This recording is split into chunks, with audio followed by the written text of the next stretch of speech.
When the storm hit, we were preparing. Everybody was, well, technically we were preparing. We all said we were preparing, but none of us were really preparing. I definitely was not ready for it. It was a perfect storm in some senses, in that it was at a very high tide of full moon.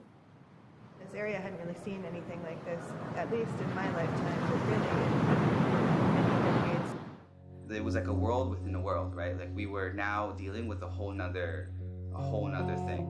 It was a really, really unique experience. It was the closest that I've ever been to a war zone, and I don't mean that lightly. I mean, there was still a fire going on right next to where we were. Like, we were still in the middle of the crisis. You could not fit a car down this road.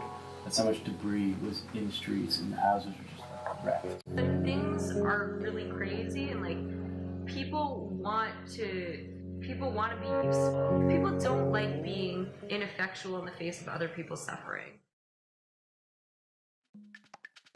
So you've got this problem, if you will, of thousands and thousands and thousands of people with time and means who want to help. And I was like, how are people going to know how to come? And are we really going to get people with cars? But all these people started showing up with cars, and it was just like, we're here to help.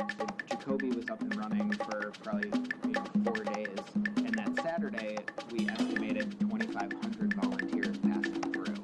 From one day to another, you just had like an enormous amount of deliveries. Like you had just like insane trucks that would come by. When you'd look down from that balcony on 520 and look at all the pews, and you'd just be like, this is a Costco. How the hell are we running a Costco, right? I literally just started stuffing people's cars up with a variety of things and telling them, looking at a map of the Rockaways and telling them, go towards this intersection. I used to take maps and circle them.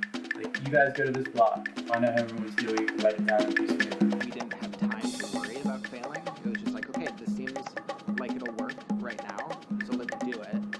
And if it doesn't work, we'll tweak it on the next one, which will be 5 seconds from now. By setting up this space of kindness and generosity and whatever, it made everyone kind of reflect on how this moment provided a space to treat each other differently. I mean, it's spread.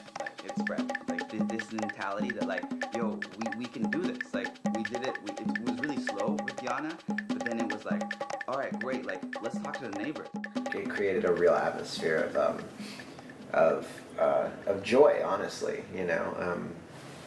It's unfortunate that it takes such a appalling circumstance to create that. You could feel it as soon as we went into Clinton. It was definitely very clear that we were really transitioning into a whole different kind of phase of recovery work. We made it to a point where we had to cross the hump, and then finally we're we did the most emergency thing we could. We held off as much as we could. We made it alive somehow.